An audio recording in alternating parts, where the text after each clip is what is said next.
So if you're looking long, you have to find long opportunities on wave number 2. After confirmation, you have to target these areas, okay? Quick disclaimer. These videos are meant for educational purpose only. Anything shown in this video is my perspective and my opinion. Trading carries high level of risk, so anything done is your responsibility.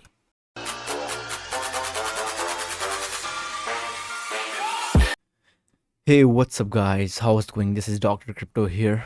We are starting free technical analysis course session on YouTube from today. We won't teach you any retail shits like chart patterns and indicators and all those EMAs that made you lose money in past, okay? We would be teaching you smart money concepts that you have been seen me using in my Telegram charts or on my Twitter charts, okay? So our today's lecture would be clearly on Elliot Waves.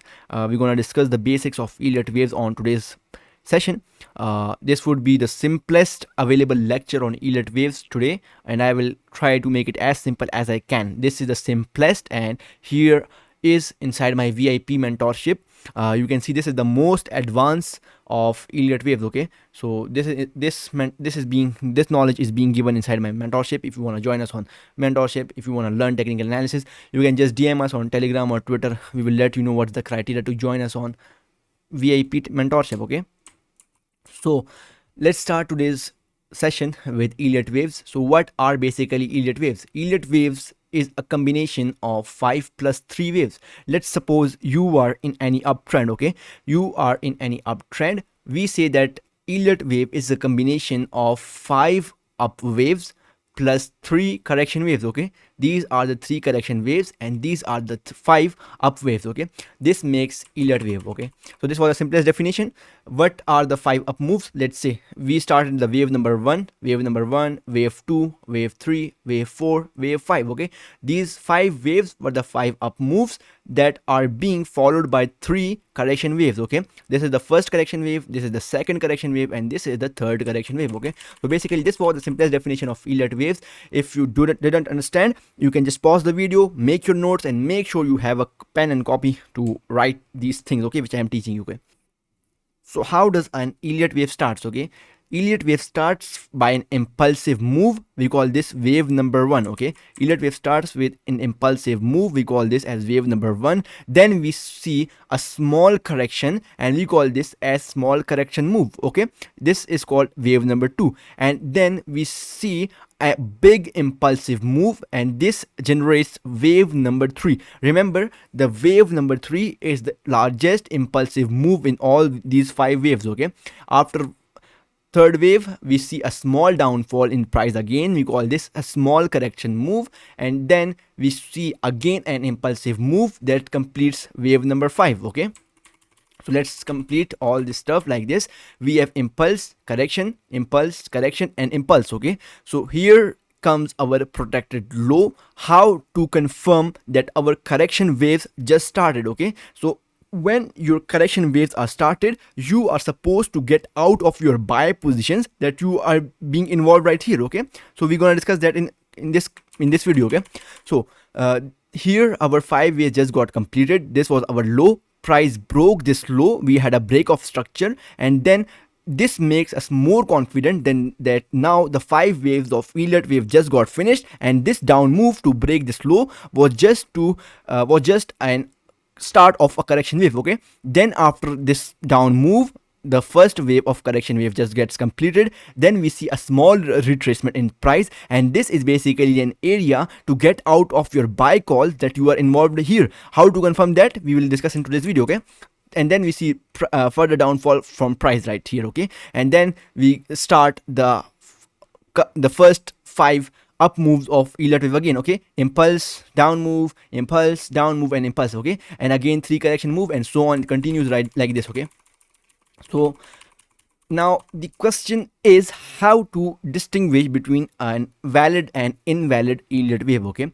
So there are 2 criteria where you can distinguish whether this Elliot Wave is correct or not, okay? Number 1, you can note it down. Just pause the video, you can note it down, okay? So number 1, the wave number 3 must be the biggest impulsive move in all these 5 waves, okay? The wave number 3 is the biggest impulsive move in all these 5 waves. This is the first criteria for an Elliot Wave to be valid, okay?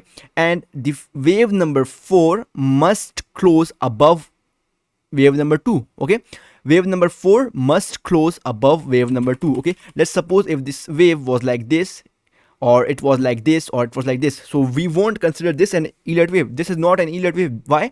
Because the wave number 4 is just below this wave number 2. So wave number 4 must close above the high of wave number 2. Then we can consider this to be as an valid Elliot wave. Now the most advanced question is how to take entry inside an Elliot wave. Okay, so how you can take entry inside an Elliot waves. Now it's getting a little bit complicated, but pause the video if it's confusing for you. So you have to understand, inside each wave, this is one wave, inside each wave we have another 5 waves. Okay, inside this first wave, okay, in lower time frames, okay, let's suppose this Elliot wave is on 4 hour and you just jump into 2 hour or 30 minutes 30 minute time frame. What would you see? This is the wave number 1 on 4 hour larger time frame. If you jump on smaller time frame, you would see that this first wave of larger time frame consists of of 5 small up moves. Okay, what would be that? That would be the first series of Elliot wave, like this: impulse, retracement, impulse, retracement, and impulse. Boom. These 5 are the first 5 moves of all Elliot wave. Okay, and what happens inside this retracement on larger time frame? Inside this retracement, in the larger time frames, we could see and 3 correction moves inside low time frames, and again we will see 5 move ups in smaller time frames, like this. Okay, so basically if you jump onto lower time frames, then you would see this sort of structure. Okay, so let's repeat it once again. This was the first move on larger time frame. If you get into lower time frames, you would see that the first move has itself 5 up moves in smaller time frames, like this: impulse, retracement, impulse, retracement, impulse. Okay, this 5 up move just got completed, and this was basically the small correction wave on larger time frame. And on smaller time frame it would be like this. Okay, it would be 3 correction moves on smaller time frames, and again this is basically an up move on larger time frame. On smaller time frame it would be like this: impulse, retracement. Okay, this is basically wave number 2 starting, and this is the area where you have to get into some of your long positions. Okay, so if you're looking long, you have to find long opportunities on wave number 2. After confirmation, you have to target these areas. Okay, so the wave number 2 on smaller time frame and wave number 3 on larger time frame is the area where you have to get into some of your buy positions and where you have to target. You can see after this wave number 2 you expect impulse. This is wave number 3 on smaller time frame, then small downfall, and this 5 moves get completed. Okay, so what happens in this downfall on larger time frame? We see small 3 waves on smaller time frames, and again we see impulsive move on larger time frame and small 5 moves on smaller time frame. Okay, so basically where you should target. Okay, if you are in buy positions from this area, where should be your target and what should be your stop loss? Okay, so you have to refine your stop loss as much as you can. We will discuss that in coming videos, but where you should target. Okay, if you are involved in buys around this area, where should be your target? So if your wave number 4 closes above your wave number 2, you would be more confident on your setup because you are trading Elliot wave, and wave number 4 closed just above wave number 2 and you are more confident on this trade now. Okay, so what should be target? You are expecting the wave number 5 to break this high, and here is wave number 5 just got completed. Okay, so this is not the area to get out of your trade. Okay, so what will you expect? You are expecting this next move down to break this low. If this low gets broken, you would be now sure that this is the start of the correction waves. Okay, so once this correction waves just got started, you have to wait for the retracement of its price till the 50% of this area. Once retracement has been done by 50%, you are supposed to get out of your negative positions which you were involved at wave number 3. Okay, so this is basically how you can trade Elliot waves, and this was the simplest lecture on Elliot wave. Okay, so we will make upcoming new videos on Elliot waves as well. That would be more important and that would be more easy for you to understand. So make sure to watch today's lecture 2 or 3 times and make your notes. Otherwise it would be just like entering from right side of your brain and leaving from other side. Okay, so this was today's Elliot wave simplest lecture. and we will make upcoming videos on Elliot Waves as soon as possible. Make sure to subscribe our YouTube channel and join us on Telegram for free trading signals. Thank you very much.